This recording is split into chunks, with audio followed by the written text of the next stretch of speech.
I was there the day Horus slew the Emperor. In this episode, we're talking about the Horus Heresy. Welcome to Trident Wargaming, a podcast dedicated to all aspects of tabletop wargaming. Your hosts are Bill and Andy. Welcome back, everybody, to Trident Wargaming. I'm your host, Bill. And I'm Andy. And this is episode 5, all about that Horus Heresy. Yeah, Horus Heresy. That's a number. We've been doing Horus Heresy, playing Horus Heresy for a long time. Yeah. And we started up just with a group of friends playing it, right? Yep. So it's pretty interesting because we were playing 40k for a long time, but once Horus Heresy dropped, it was like wildfire for us. Yeah, it was. Yes, it was. It really took off right from book 1. And I know we kind of had a small group. I believe there was 8 of us that was rocking through a campaign. Mm-hmm. So we were playing at one of the local stores, and that was our thing, right? And it's still, not right now with obviously COVID and whatnot, but that was our thing to meet up on Saturdays and get those games in and progress through that campaign. And it was a lot of fun. I think we banged out till pretty much we were playing on and off till book 3 came out, when we started to slide into the to like a bigger community. Yeah, that's right. Yeah, it was just a close knit friends that we were playing with, and like we played, like you said, on Saturdays, but like every Saturday. Yeah. Right? There's always games happening. So as for the wider community, like that's when we really started doing events and like leagues. I guess it was the first league. Yep. So that was it was a different time. It was good. There was a lot of learning. There was a lot of new, ambitious players coming to play, and just all the legions to play. Oh yeah. I know I went through like I always do, just trying to figure out what legion I really wanted to play, right? And I think a lot of us were like that. Oh yeah. So a few of us jumped around. Because I remember talking with you, and like initially we were bouncing the idea of like World Eaters, Iron Warriors, Sons of Horus, Word Bearers. Like I remember there was a time where I was wanting to play Iron Warriors, right? Mm-hmm. And then I know you expressed your love for them, so okay, I was like, okay, let's pick a different legion. But yeah, ended up World Eaters, which was really fun. But oh hell yeah, funny, so yeah, with the leagues and them starting, we started to see events creeping up. Like myself, getting involved and trying to actually, start hosting and running events, or even trying to just jump on with other event organizers. So we had a place to play, right? Like we teamed up a lot with Phil. He's one of the local TOEO guys here. Nice guy, honestly, and very friendly and great painter as well. So, but it was good to get a chance to jump in with these other systems and kind of get some exposure, because I think every time a new league started, we had more players. Something that started out with 8 players, slowly grew to the point of, I think was it the campaign you ran, Andy, the big one that was, I think it was 16 people we had, 14 or 16. I think it was actually 12. I think it was 12 for mine. Yeah, it's been so long ago, but yeah, there's a good amount of people in there. Actually, a lot of new players that joined in on it, and it's funny you mentioned the campaign. I actually ran into one of the guys who played in the campaign, and he was reminiscing about how much fun he had with it, and he didn't realize I was the one who did it, like who made it, right?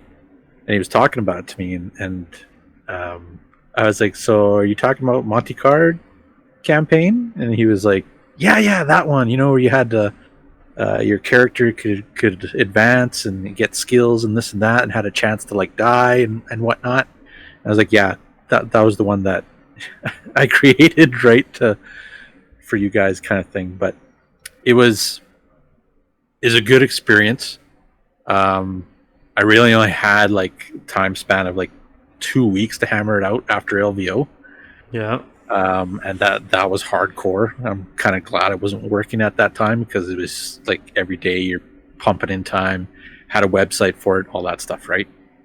But when it comes to like the events and like leagues, stuff like that, the guys really, really enjoy having like a narrative kind of event to it, where things can change, or character, it could be a character progression, or like what I did is I had territories, and they were fighting over this landscape of territories, and each territory had a little special rule that you would acquire depending on what faction won, right? So it could have been like, you have support from the fleet above, so you get a orbital barrage on the next match, right? Stuff like that. But one of the more important things of it was to, and I noticed this in past leagues, is getting the players actually involved with each other. Yeah. Right. So like I didn't play in it because I was managing it. Right. There was a lot to manage. Like I had to adjust everything and change the colors on the map, all that stuff. But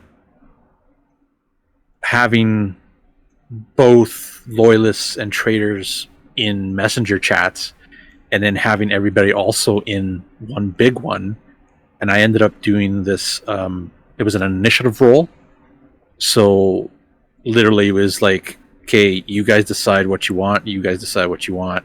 Heads or tails. Somebody call it, right? And I would say, okay, traitors call it. They would call it. They got it, so they were able to decide where they were going to attack, right? So there was a little bit of talking with each other, and even within the groups, because I was in all three of them, and I was able to see the chat going on, right? So it's very important that the players interact like that with each other and talk with each other, and especially when they're playing games. So Definitely. Yeah, Definitely. And it'll be good, because like in the future there will be some in the works for some of the same kind of stuff, campaign, leagues, stuff like that. But yeah, it's doing that it's a great community building project, right? So one of the good things too is, even if there is like a charge to entering into this campaign or league or whatever, I always like to take a portion of that, and get some swag for each of the players, right? For me, I designed some mugs and got mugs made for each player with designs for the legion that they're playing or the army that they're playing, and everybody loved it, just loved it. So anybody who's listening who's received those mugs, I hope they're still in good shape. So but yeah, it's great to see just the players, like when I delivered these mugs and the little swag, little coins, objective markers from the league, just the sheer happiness you see on their face, right? It was unexpected, right? So stuff like that's what makes for a great league. or 30K. But yeah, going into, I guess, maybe talking about certain things with Horus Heresy. Well, yeah, I guess you kind of touched base a little bit on that. So, most players, when they're playing in these league settings, they really responded well to these narrative, overarching, storylines or support in some way. I know previously we were playing a couple different styles of leagues throughout the year. Usually it was 2 seasons that we could fit in comfortably. And we were playing like locally here in Edmonton, and so we would jump between competitive leagues and then narrative leagues. Well, as we were playing these leagues, the only real thing to me personally, the only really thing that changed ever was there was like actual narrative stuff like attached to the narrative leagues. There was that background story. There was some elements of surprise, some random things that would happen. But the gameplay was always good, and it didn't feel, for lack of a better word, diluted or watered down. Like it still had flavor. You're gonna hear me say this a little bit tonight, but I'm a firm believer of competitive and narrative. It's 2 sides to the same coin. And when I say competitive, right, as soon as you say that word, it's got this dirty stigma attached to it. And I want to try and, I guess, alleviate some of that negative energy around that word, because I'm a big believer that there's a difference between competitive and there's a difference between WAAC. Yeah. Now, Definitely. WAAC is this acronym, right? WAAC, you'll see online, win at all costs. Now, I know a lot of people like to mix those 2 terms as if they're the same thing. And I can't disagree more, because to me, strong meta creates strong players, creates good players like we've seen here. There's in the city here, we've got some pretty top tier generals, very tactical, very smart guys who know their armies like inside and out. The nice thing about playing with this group is there is a learning curve, but you're talking to guys with so much like in-game experience that it doesn't feel like it doesn't feel like that typical bell curve. Like, it's actually very, very gradual, because people will share as much knowledge with you as you want to take in. Really, right? Especially, post game, talking about the game itself, for a good 20 minutes, half an hour was always kind of the thing that happened. But to get back to that, the main thing, WAAC is not competitive. They're not the same. Like, WAAC is when you show up to a game, and I'll use Iron Warriors for an example, right? Like, a WAAC Iron Warriors list, I think would be, just a generic Praetor with 3 10-man, the minimum, right? 3 10-man squads of your Marines, so you can run your Hammer of Olympia, and then you've got guys running, maybe 3 Sicaran Arcus and 10 Tyrant Siege Terminators, and then add 6 Thud Guns, 2 squads of 3, right? Trying to max out like as much firepower, Leaf Blower. I want this game over, like, because really, I don't think a lot can stand up to that kind of firepower. And to me, that's not where I want to play. I want to play a strong list for sure, but I also want to make sure that my opponent is playing the same, and that we're playing till like turn 5. because I don't know about you guys listening out there in podcast land, but I don't particularly like games that end on turn 2. It does happen. It does, right? Yeah.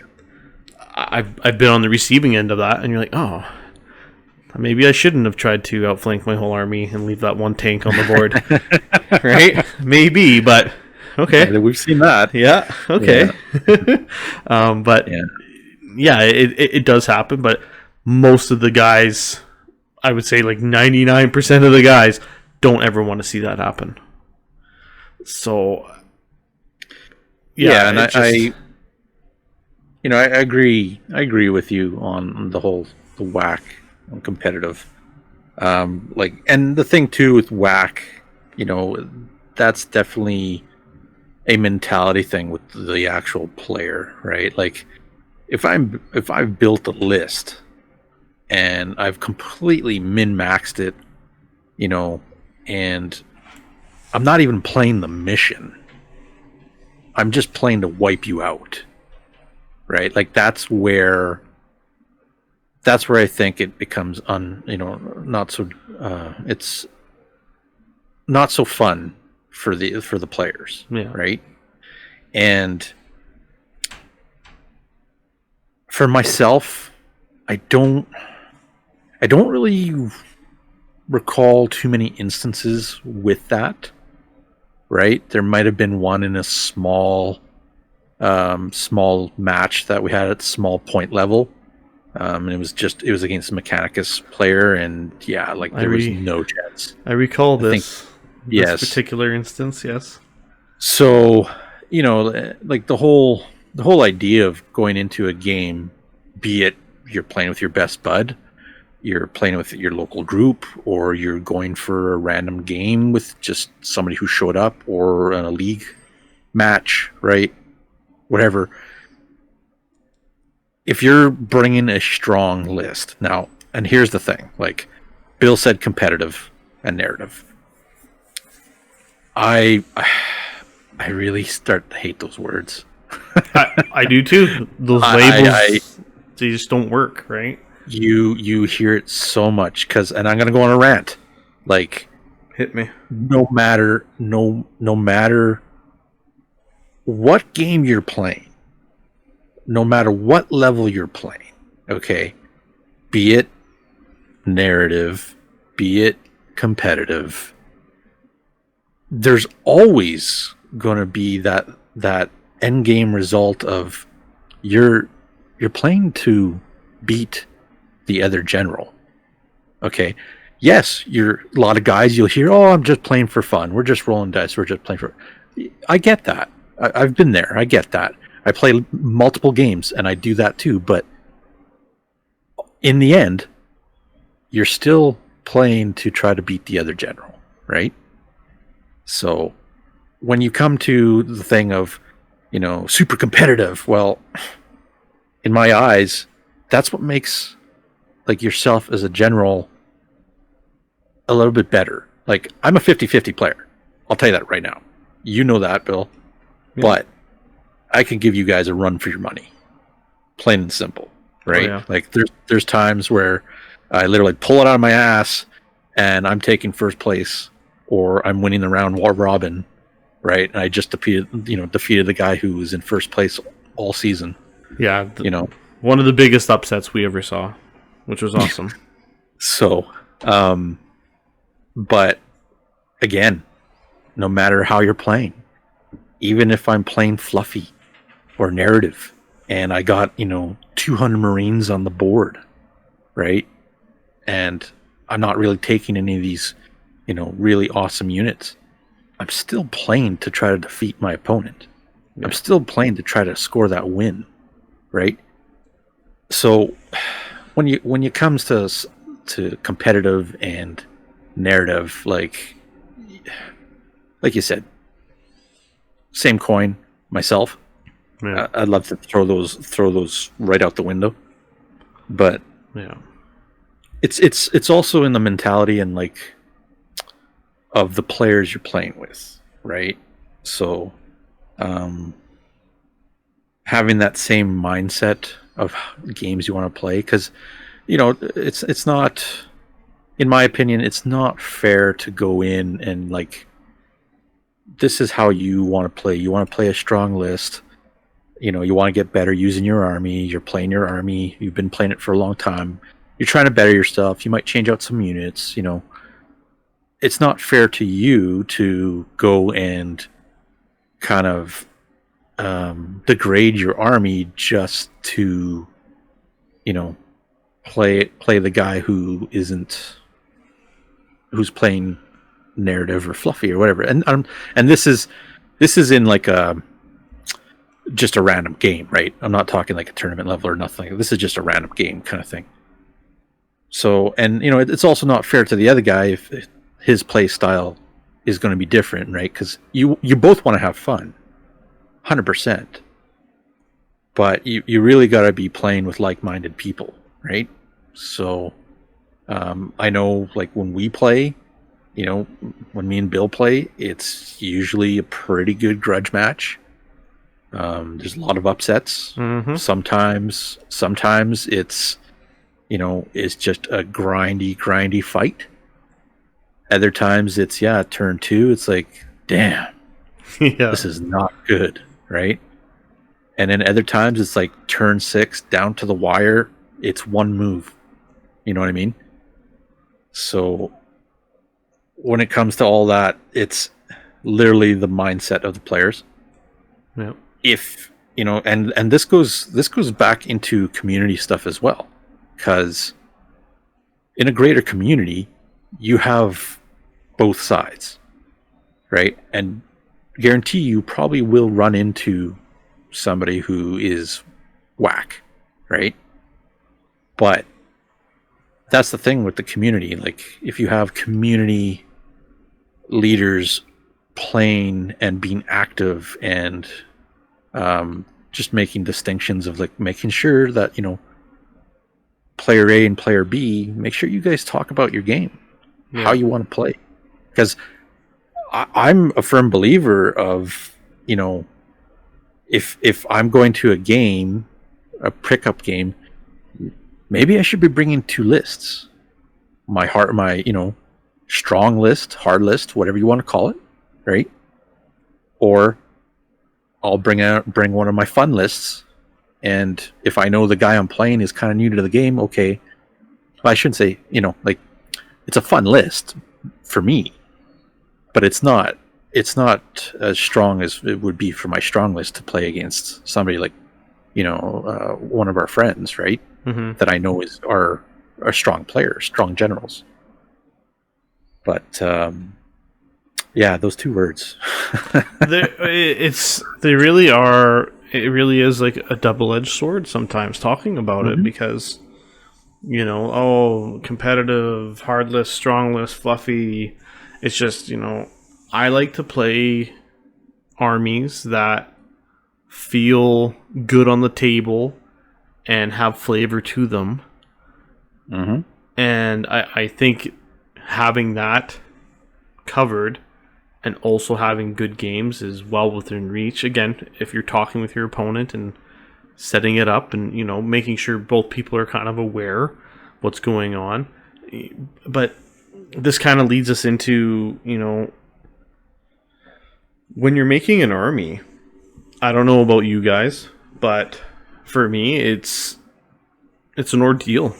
I usually make an army and it takes a good probably 2 or 3 days of really churning out and kind of tinkering with options, and that's kind of my niche. That's kind of what I do, is I can really pick apart and analyze this army of how am I going to get the most out of it. And I'm not talking like just like cram the most like gross crazy shit, but try to really get that army to feel like it has a nice board presence. Can I deal with anti-air, anti-armor? Do I have a lot of scoring? How am I going to deal with a Death Star combat threat? Do I have enough threats, threats myself on the board, like target saturation? Can I deal with armor 14? Can I deal with flare shields? What about monsters like toughness 7, like Mechanicum, right? it's like the list goes on, but there is quite an extensive, I want to say ritual to the list building. It does take a long time to really make these lists feel viable and feel like they actually are gonna really do what I want them to do, and be able to come away from majority of the situations I face. See, and that's, that brings up some good points. Like, I know what at first, like I really struggled to get an army to a point where I was actually pretty competent with it. Because, like, I played World Eaters, but then I switched over to Ultramarines, right? Boo. Yeah, I know. Boo, hiss. Yeah, I know. But I was building, like, Ultramarine lists, and they weren't that great. They weren't working for me, right? Love the Legion, love the army, right? But it wasn't working for me. And, I had a whole bunch of models, right? And I know Bill sat down one day with me, and he was going through the army, and he was building an army with, like, the models that I had. And so we got that army, and then eventually what happened is I tweaked it a little bit more, but I played that army over and over and over and learned how to use it, right? Took it to tournaments, took it to events, changed a little couple things here in the beginning until I got to a point of, okay, this is my army. This is the army I know how to play. This is the army I enjoy. It looks good on the field, right? There's some small little combos I'm trying to use. And here's the big thing. Here's a really big thing, is using your Legion's specific rules to your advantage, right? Yeah. So the bonuses that they get, right? Extra equipment that they get, stuff like that, right? Even their Primarch. And I know this will come up later, but even the Primarch of what kind of Primarch he is, right? Is a support Primarch. Like Gulliman, he is definitely a support Primarch, but he can still stand his ground, right? But you got to play you play your Ultramarines a certain way, right? And for me, and I know in the rules for the Ultramarines, there are a couple things that benefit shooting and then also benefit close combat. But when going over the army, and like Bill was looking at the army for me and figuring out what I can use with what I had, they were definitely a shooting army. Yeah. Right. And just a lot of high strength shots, a lot of anti-armor stuff, but also using their special rules to benefit, plus Gulliman's. I don't know how many times I've scored or captured objectives with my land speeders, my javelin speeders, I should say, because I've given them the special rule from Gulliman, right? Implacable advance. Yeah, it's like objective secure kind of thing. Yeah, exactly. Implacable. It really buggers people up because they don't expect that, right? But yeah, it really does come down to learning to play, the army that you chose, right? Because we see it all the time. We do see it all the time. And granted, hey, it's your game, it's your hobby. There's guys who, they'll pick an army, and then 2 weeks later, they're doing a different army. And then 3 months down the road, or 2 months down the road, they're doing, a different army. I'm guilty of it too, but I also do, stick to my guns with armies that I really, really enjoy, right? Yeah. But that's the one thing, is building your list, tweaking it, talking with your opponents after the matches, talking with your gaming group, tactics, all that stuff, and playing it.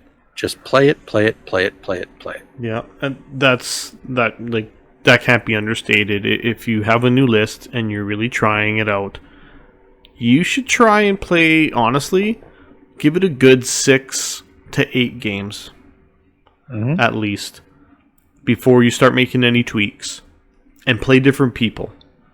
Play that, that Death Guard guy, play that Blood Angels dude, play Fist, play some demons, like really try to, obviously as your meta allows locally, okay? But try to switch it up, play different opponents, different general types, different, tactic levels, and you'll really start to see where your army kind of has either holes or it's just maybe a little too much overlap. And then you can really start to tweak and make that an army that's very capable. I know for the longest time, I've been a big fan of, Perturabo, Primarch's Chosen, rocking Terminators out, rocking, a lot of fast-moving tanks, my, Arcus, a Venator, Lightning. Trying to really make it an execution strike style list, which it plays very well, but I get almost the same kind of effect when I'm running a different style. Like I've been recently trying to play around with 3 20-man squads of tactical marines, and that sounds like, oh man, that's a lot of infantry. It is, and now they've all got apothecaries, and they're just blobs sitting on objectives that you'll never kill them all. Because as you're staring all these, Marines down, you've got Dreadnoughts in support, Leviathan coming in, you've got still, some Tyrant Terminators, just, got a couple of little tricks, couple Punisher Sicarians and stuff I'm trying to really utilize, but that squad, or that army I should say, still has a very imposing feel on the table, and it is interesting how the armies can still, like I'm going to keep saying, how the armies can still be strong and have a nice flavor to them and still lend themselves to having a good game, regardless of who you're playing. It is a big thing. Speaking about Primarchs, right, we have kind of talked about it a little bit, but Primarchs aren't the be-all end-all. I know I don't always run Perturabo. Actually, I don't even always run Russ for my Wolves. And 9 times out of 10, when I'm playing against Primarchs and I don't have one, I really try to capitalize on the extra points. Like, I know this guy's got, a lot of eggs in one basket. He's got 400 to 500 points sitting somewhere, and I need to really take advantage of that. And I've beaten a few different players that have Primarchs and I don't have one, and it works actually pretty well. And I'm not saying I run in toe to toe and actually deal with them. Like, no, I will outscore and just run away. I'll just run away from that guy because I know I can't take him. So why would I just run and die? Yeah, and sometimes like I've played a fair bit of your Wolves, like the different styles, and in both styles, with Russ and without Russ, like there's a lot of stuff to deal with, right? Yeah. And if your one threat is coming at you full bore like Russ is, well, you still have a big bulk of army coming at you as well, right? So you got to decide what you're going to do, how your army plays. If you're a gun line, well, you better be taking out their movement. So you better be taking out their transports and keeping them at bay, right? But you need to continue firing, and you hope that you have enough to do damage to them. Yeah. Now, your other list of without Russ, again, very fast moving, and a lot more of boots to deal with. Like if you were to get into my line against my Ultramarines, Yep. I'm pretty much done, right? You're taking out all my heavy hitters. You're taking out my tanks, right? My laser destroyer Vindies. Like, those 3 tanks do a lot of work for me, Oh yeah, they do. right? And if they're not doing the work, the quad mortars are throwing a hail of shots at people, Yeah. right? So, like, if I start losing those guns, well, now where am I sitting? Right? It's not looking pretty. It's not looking good. Can I pull this out? Can I recoup? Right? But yeah, as for like Primarch, like even my army, I've I've adjusted it to play without Gulliman, and you definitely feel it. You definitely feel that he's not part of the army. There's some things that stay the same. I feel the army plays a lot better with him because of the supporting tactics that he gives to the army. Because really, in my army, he's not going out there to try to go and wreck face. He's more of to counter what's coming at me, right? Or to bait certain strong units to come at me, kind of thing, right? Like, I remember playing the Custodes player in LVO and almost won that game because I was baiting his big Death Star with Valdor and all his other Custodes. I lost Gulliman, but I almost won the game, right? So, do you need Primarchs? No. Not all the time. Not all the time. Like, some armies play way better with them. Some armies play fine without them. And you have different levels of Primarchs, right? For sure. Like, Horus is a big chunk of points, Yeah. right? Do you need them? Not all the time. You look at Alpha Legion. Alpha Legion has a lot of good rules, right? And Alfarius is not. He's not the greatest Primarch, that's for sure, right? Even though everybody is Alfarius, I'm Alfarius, right? Our friend Armin, he plays that army so well. He's always like on the top tier. Yeah. Right? Be it with Alfarius or not. Right? So it's pretty good. It's when it comes to Primarchs, it's just find where you're at. Right? Find where your group's at. Find if guys are cool with playing them. I mean, everybody wants to play their Primarch. I give everybody that. Like, it's one of the reasons we're playing Horus Heresy. Oh, for sure. Is the Primarchs, right? Like, I always have the Primarch. Do I play him all the time? No, not all the time. But I do enjoy my games more when I'm using them. So, but it depends on, I guess it depends on where you're at with your army, right? Look across the board or at an event or a tournament or whatever, and you see, 5 per Chabros. Wow. Oh boy. It's hardcore. Yeah. And it changes the play style too, right, of the armies. Yeah, it can for sure. Because they usually have the Primarchs. Usually, majority of them have some kind of rules that change little things, like from unit choices, right? Like, as an example, I'll use Gullman. He can take his Terminators and his Caesarian that pretty much are troops for him, right? Which literally it's his Royal Guard, pretty much, right? Have I ever ran that? No, I don't even though I probably should. I don't run Terminators, right?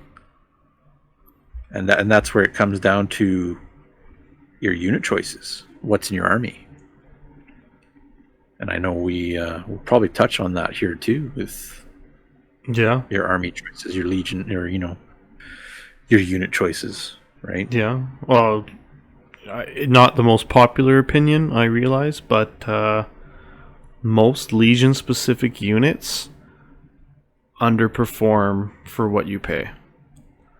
And I'll wait for you guys to stop, throwing the tomatoes and the garbage and stuff at me already. But it's true. It really is true. Are the models awesome? Well, yeah, they're awesome. They look awesome. Those Palatine blades, they look fantastic. You should make those your sergeants and your tactical squads, because they'll perform better than, although, to be fair, they FAQ'd them. I don't know if it's enough to keep them, on the board. But yes, some units, now that while it's not most recent, I guess it's going on 3 years old, some units got better. They did. But I don't know. I feel most of the Legion specific units just aren't that good. Well, I know playing with the world leaders at first, I was heavily using butchers. Yeah. Right? And love the unit. Cool looking unit. Oh yeah. They had some good skills and a couple of abilities that hampered them, but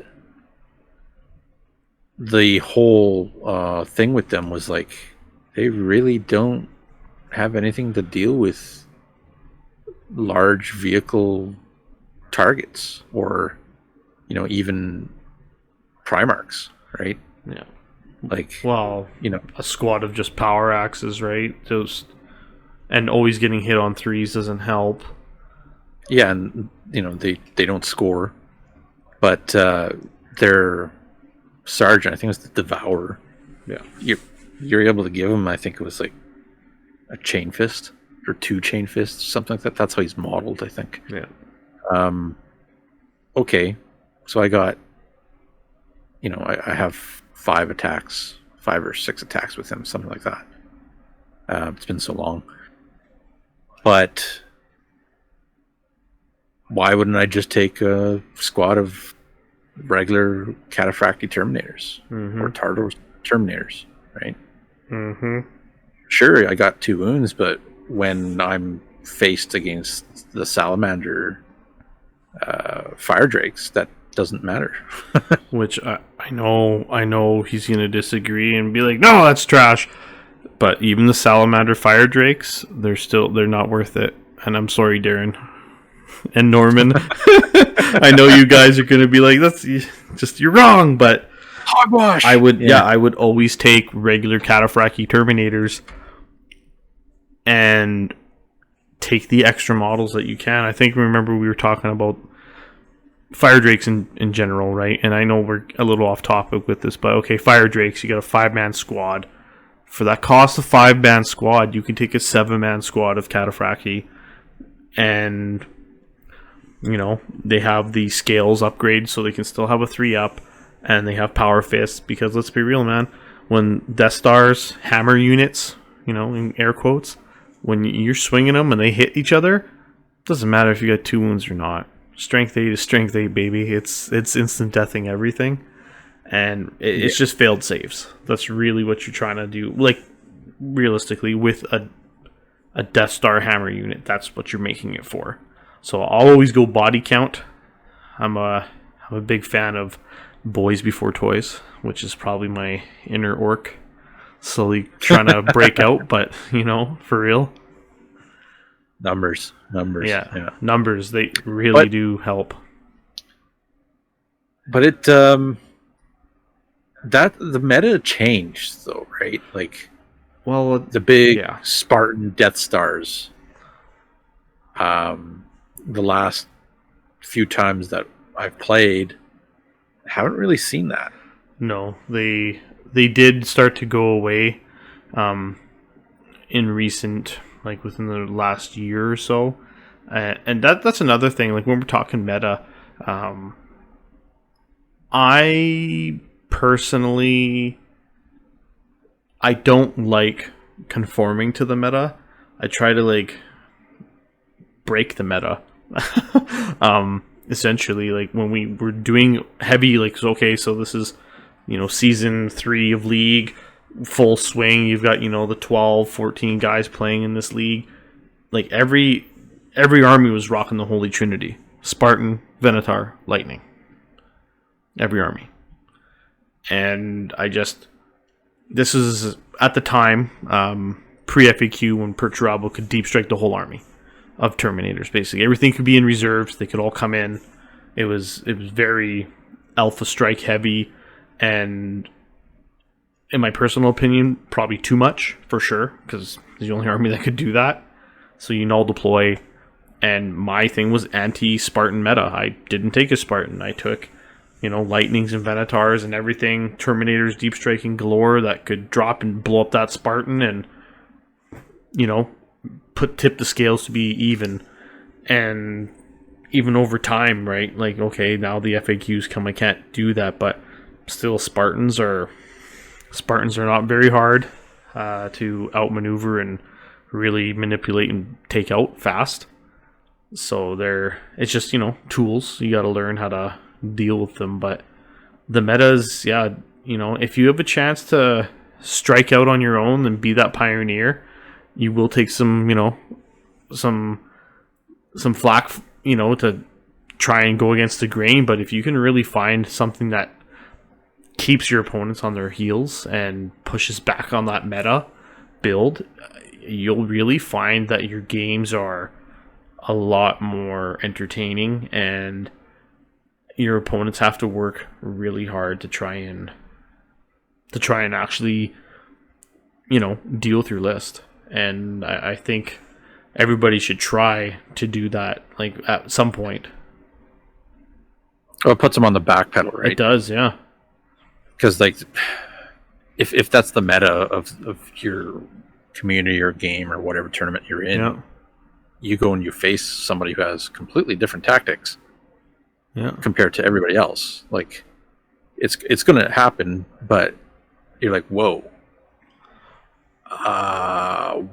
my Spartan's gone. Yeah. Now what do I do? Yeah. Oh, Vulcan now has to literally walk up the board with his fire drakes. That sucks. Yeah. Right? So guess what happens? Oh, you lost 2 this turn. Oh, you lost 2 this turn. Eventually, you're just walking. That's all you're doing. Yeah. And that's always the funny thing, right? Is just dealing with that Death Star. I know, like, let's be real, there's a lot of eggs in one basket, especially when you're talking Spartan transport.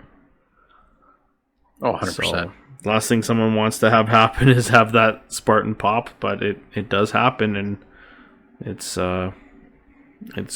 quite interesting, like, when it does, because you really put that opponent on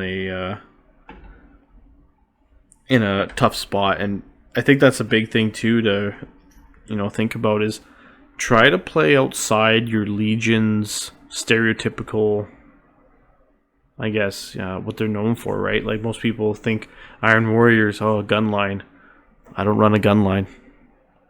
I am moving towards you every turn. It's almost like a template, right? Yeah. Like Death Guard, for example. Yeah.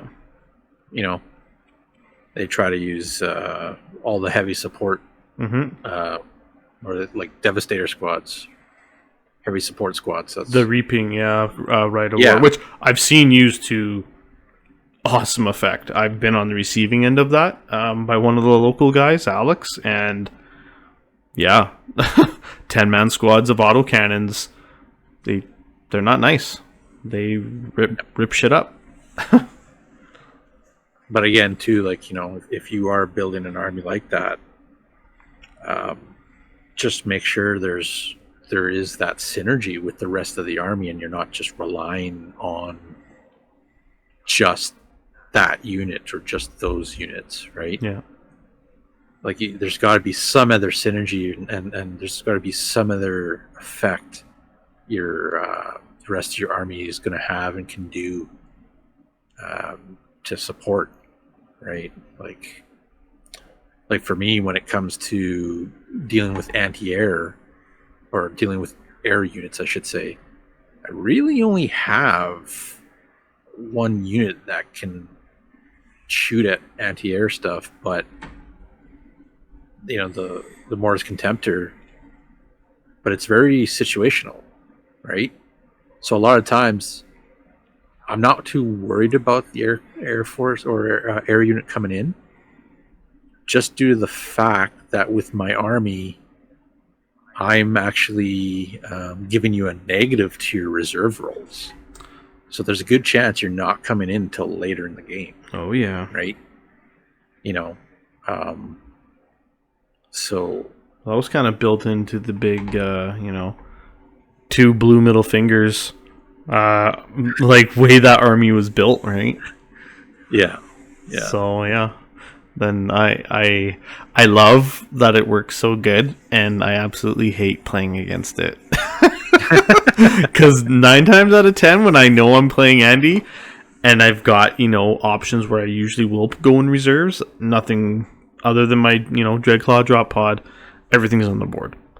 I'm not playing that game. Homie, don't play that game. I don't wanna deal with that crap. I know what I'm in for, and yeah. Yeah, and that's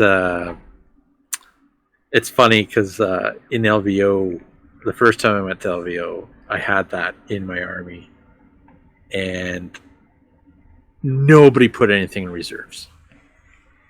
Every player I played, like, everything was on the table, and so it was kind of a waste. But if they did have an idea of putting stuff in reserve, it was a huge deterrent. Yeah. So, No. but no, it's good. It's a fun, definitely a fun list to play, and just kind of sits there right now. But we'll break off the rust eventually. Oh, definitely, definitely. Well, I guess, we kind of started getting into some Terminator action. We were talking about that a little bit. We may as well explore that a little bit more. In particular, I want to talk about why you might be playing your Legion Terminators wrong. And I'm going to let that sit and stew for just a moment while you think about that. How can I be playing my squad wrong? Well, chances are you're probably playing them more expensive than they need to be. And the reason, the way I'm saying that is, so I like to run Terminators of all types. Tartaros and Cataphracti in my Iron Warrior army, for example. And both types of Terminators have obviously different roles just because of the way they're made. So focusing on just Cataphracti for now. I like to run standard 5-man squad, Sergeant with the Power Fist, 2 other Power Fists in the squad, a Chain Fist in the squad, and then I always take a Power Sword. Always, always, always, always. And the reason I do this is, one, my squad is exceptionally cheap. This squad is 100 or 200 points. Sorry, I had to do quick math in my head there. It's 200 points flat. I always have the Power Sword in the front. So when my squad is moving on the board, you're gonna take small arms fire. That dirty Rhino sitting behind that crate is going to pot shot its combi bolter at you, and it's going to kill a Terminator. I guarantee it, right? And I would rather lose a Power Sword than let any of my actual combat effectiveness get taken out. The only real reason that Power Sword's there is to deal with that dirty Sergeant in a challenge. If he's got a fist, maybe I'll kill him first. If he's rocking Artificer armor, RIP. Or I shouldn't say in a challenge because it'd be the other sergeant. But it's just to deal with Initiative 4 mostly. Initiative 4 mitigation, because all your Terminators are going to be striking at Initiative 1. I just, yeah, and it's, for me, it's a big thing. There are times that you can run 2 power swords, and I also guarantee you will not miss that other power fist, because again, you're gonna have the squad at maximum like combat effectiveness, even if you lose 2 Terminators for longer, and that squad's only 195.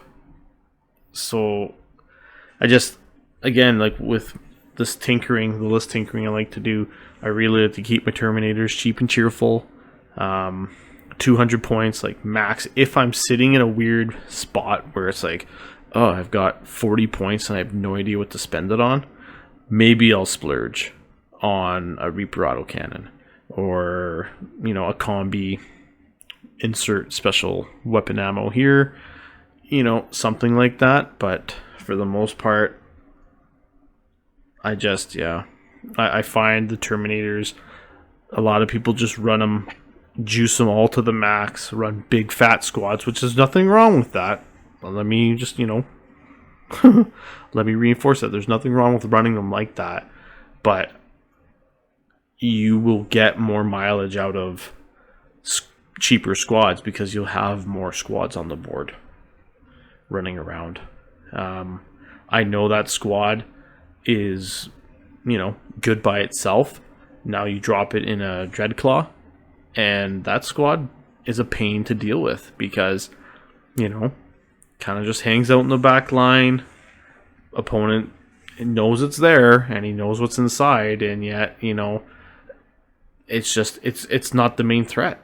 It's just a little stone that you kind of throw at the nest to see what happens, and he's still staring down the barrel of, you know, the rest of your army. In standard 2,500 point lists is what I'm mostly talking about as well, right? So you've got a squad that's, yeah, 315 sitting in the back line. Well, you still have, you know, 2185 sitting in front of them, and it's just, I really try to develop my lists for interchangeability. I don't even know if that's a word or if I just made it up now, but I really don't. But it's to be able to change out these units without really losing much of my army. I know, I know that squad's 315, and if I want to trade out that squad completely, what can I take for that 315? And it's like, okay, well, I'm not taking Terminators and Dreadclaw. I'll take my Thud Gun squad and Master Signal, because it's the same points. Like, that's kind of what I do, and I to get that mindset, like, I'm a fan of Battlescribe for building lists, but it does, I think, make a player lazy because they rely on that Battlescribe to kind of give them the things. Like, I used to do it old school, like a chump, and actually do flashcards of what my units, like, this is how I take my unit. This is how I always build it. So I always used to kind of change out these flashcards in and out of an army to see, like, what could I actually do to make this more effective, or what can I pull and add to really, you know, redress the balance in this army, or I'm lacking anti-armor, anti-air, insert, whatever here.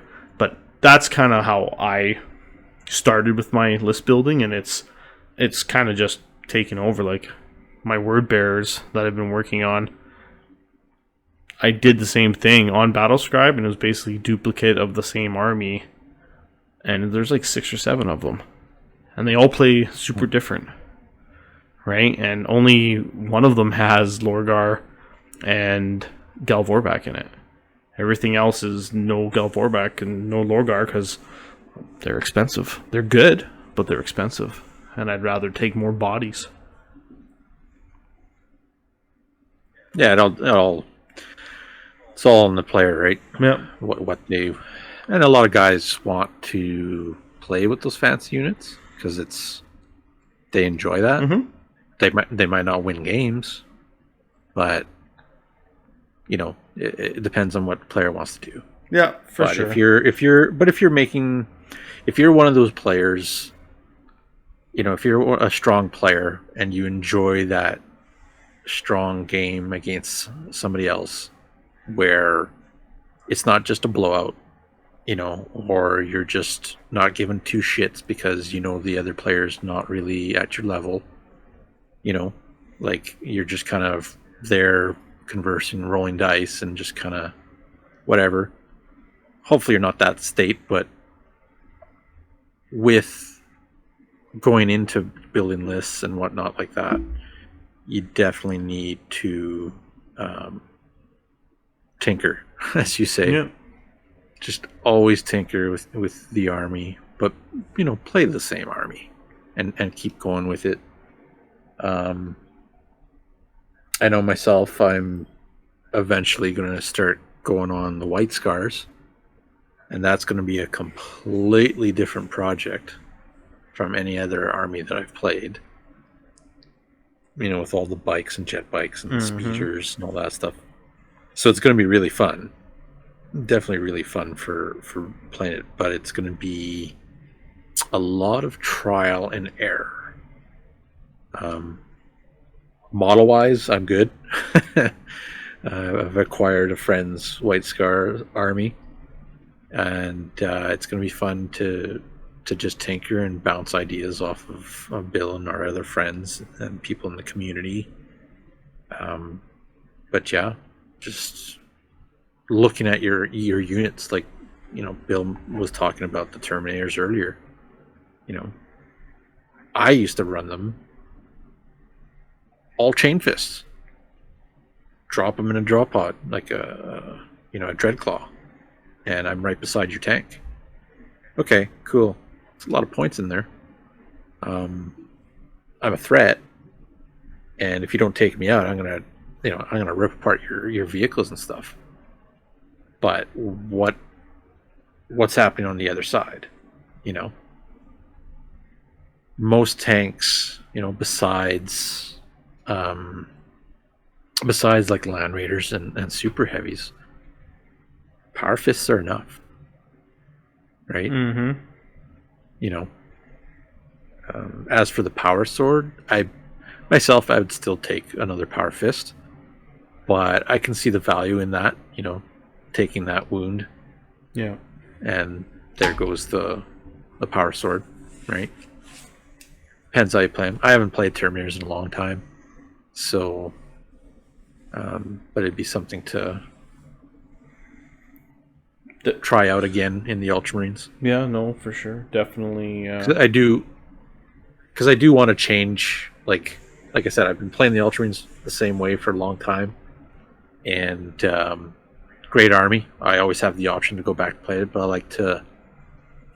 like to maybe reconstruct, slightly different list, maybe more boots than vehicles, and really take advantage of their interlocking tactics.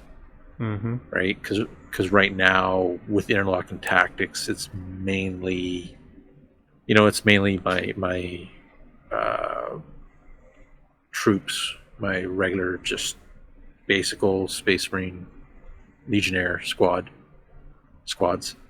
that are taking advantage of that, right? I mean, there's a reason I have twin-linked weapons, is to make sure I get that hit, so that those guys can take effect with their weapons, because it's all about shooting that same target, right? Oh, for sure. But there's other units, like it's funny because talking about the White Scars, I'm looking at their bikes and like how all their weapons are twin linked. Well, that's a great unit because they're still Astartes, right? It's a great unit. Astartes Ultramarines will benefit from interlocking tactics. So if I fire at a unit that's hit by a vehicle of mine, these guys are actually going to benefit from interlocking tactics, and their weaponry loadouts are pretty good, right? You got twin link plasmas and whatnot. It's pretty good. So I was looking at them, I'm like, I should really try to fit them in a list. Having zip up the side of the board and just lay down some firepower, mm-hmm. and take benefit of that abilities that my army has, the Legion rules. So, but yeah, even going back to just units in the game, and are they good? Do they cost too many points for what they are? Are they going to survive on the board? Because let's be real, there's a lot of vehicles out there that have a lot of big weaponry. Oh yeah. Right? Like, you put a squad of heavy support Marines out there, you can kiss them goodbye usually. Mm-hmm. Right? A big template hits you, boom, done.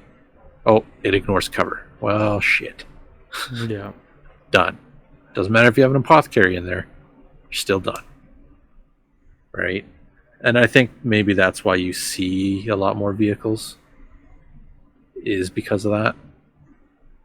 A lot of high strength weaponry that either ignores cover or is just a big pie plate with multiple pie plates. So, but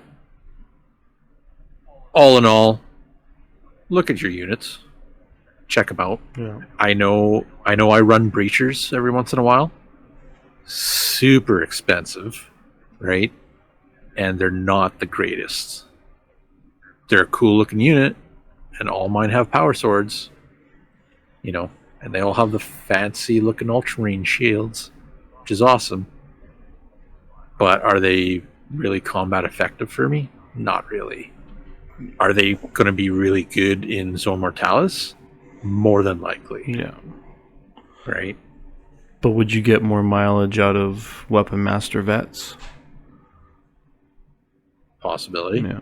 Or do I go with Caesarian instead? It's, yeah. Right? It comes down to obviously, personal choice and points, really, and what you want to spend. Not to mention game style, right? Like, you just mentioned Zone Mortalis, and that's a good thing to talk about, too, right? Zone Mortalis, there changes the game. Centurion rules. I know that, I have Horus Podcast has a set out, and then also the Mournival Events has a set of Centurion rules as well. That definitely changes the game.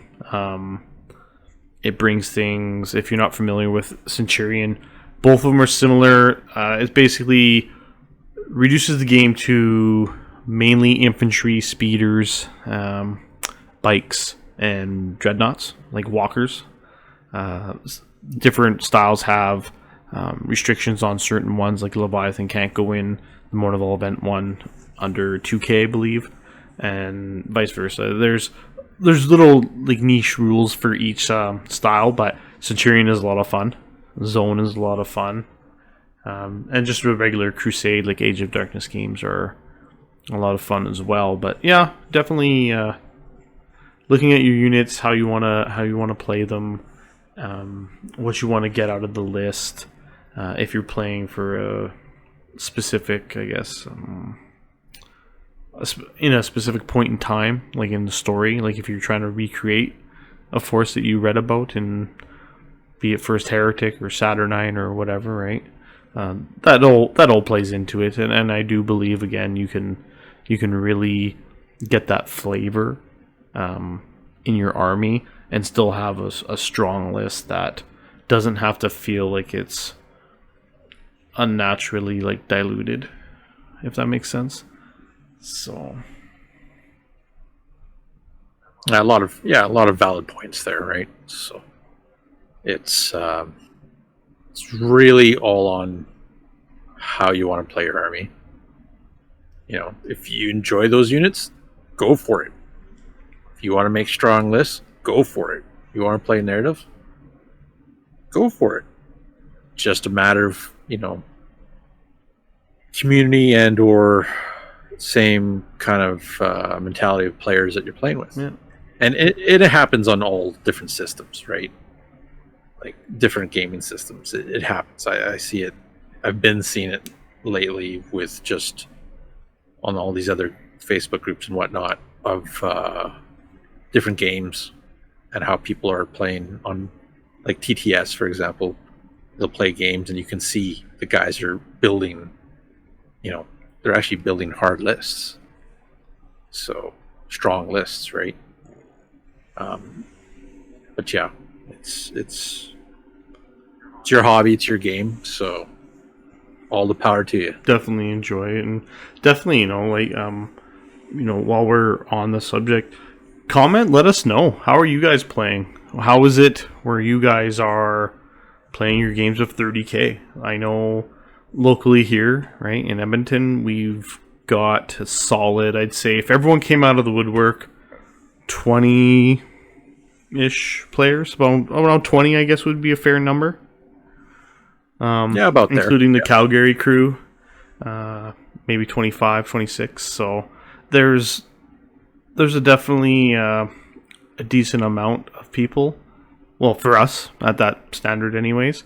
But yeah, like we are interested in hearing on how other communities, across the world are actually playing. It actually is a great lead into another topic here. For the longest time, since the beginning, there has always been 2,500 point games. Mm-hmm. Always. And it is a very interesting point level to play at, because it does make you make those hard choices of fitting in units and squads, and at 2,500 points you can take some goodies, but you can't take all the goodies. You know what I mean? There is that challenge, and I know 3K is always kind of that ooh, I don't know about 3K, because as soon as you say 3K, people are like, guys are going to take Warhounds, everything else, but why not? Well, that's just it. Why not? And let's do it. At 2,500, right, guys are taking Perforian Knights, right? Which I don't like the Perforian Knight. I don't think it belongs in 2,500 point games, but that's a whole different subject, and we'll talk about that later.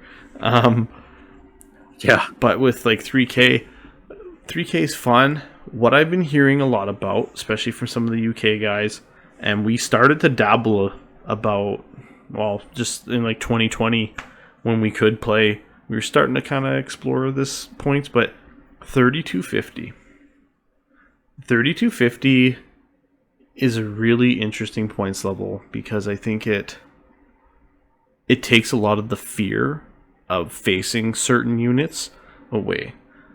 I'm not really worried about your Warhound at 3250 when I know I can take dedicated anti-Titan vehicles / units, or you know what I mean? I'll take 2 Venator just to make sure that bastard can't shoot me, right? It does open up a lot of options. Iron Circle don't seem so ridiculous, at 3250. They're still obscene, I'll be honest, but they're super fun. I think just the way with some of the point levels are for some of the units, and especially the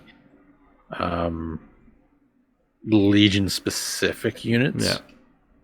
I think maybe the game was meant to be played at higher level like that. Higher point level. It does seem that way, especially with how certain Primarch Lord of War transports, the Tormentor. Well, realistically, you should be playing games of 5K or more, and you're like, okay. And personally, I'd love to be at that point where we're playing 4,500 5K games. Well, we know one individual in the community that would love to play that, and his Sons of Horus. Oh yeah. So. Shout out to Chris with it's not even just Sons of Horus Army. That alone just does not do it justice. This guy is rocking a full company strength force, for real. He's got some of it's the most heresy I've seen in one army ever. We'll try to get a picture from him. Yeah. That Even try and maybe get a link or something we can set up on there. Because it is impressive to say the least. Maybe that's an idea there. Maybe feature armies. Ooh, yeah. See what happens. Do a little spotlight, and next thing you know, we're all playing 5K games. Yeah, exactly. Yeah. Oh, beautiful. I would love it. But yeah, if you guys are playing 3250, or if you find like 2750 works even better, like that's the stuff I want to hear about. Like I really want to talk to more players around like the globe that are playing Heresy games. I know with TOing LVO, most of the games we've been doing the last 2 years that I was doing it was 2500 for standard, and I've really been thinking about for this next round, like trying to bump it up.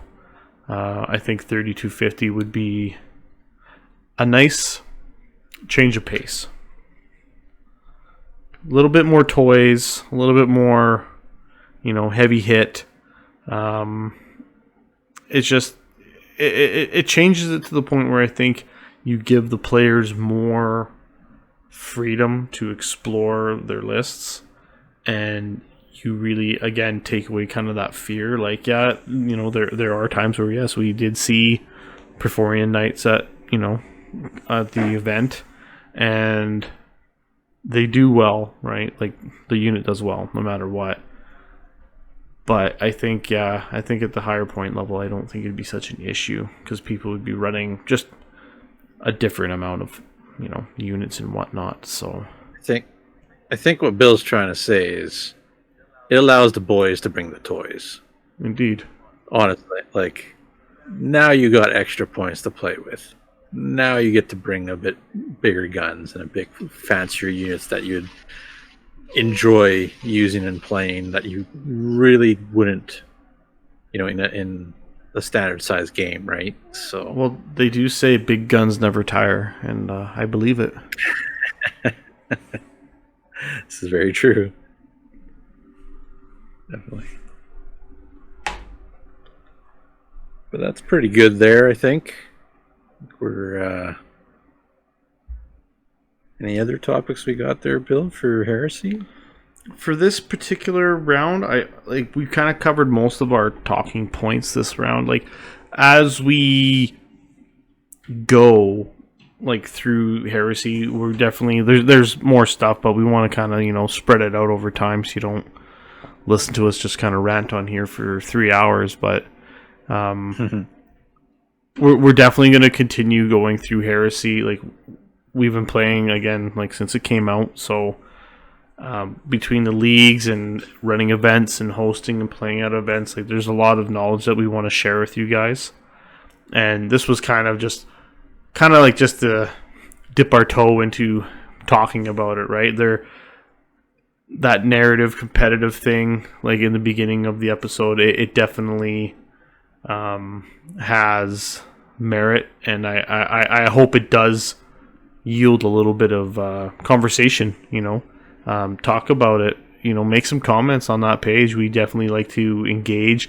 We've been having some people that were, hey, when is that Heresy episode coming out? And well, it's here now, and we're gonna be having more come out in the future, and as we prep for releasing content a little bit quicker. It's just getting started, making sure everything's working properly is, the number one goal, and to make sure that the stuff we're putting out is gonna, make sense and entice you guys to want to listen. So it's definitely couldn't have said, yeah. Couldn't have said it any better. No, no, for sure. So yeah, I guess that is really it. So thanks again, guys, for tuning in. And like we always say here on Trident Wargaming, build it, paint it, play it. That's right. And we'll catch you guys next time. Yeah. Thanks for watching / listening.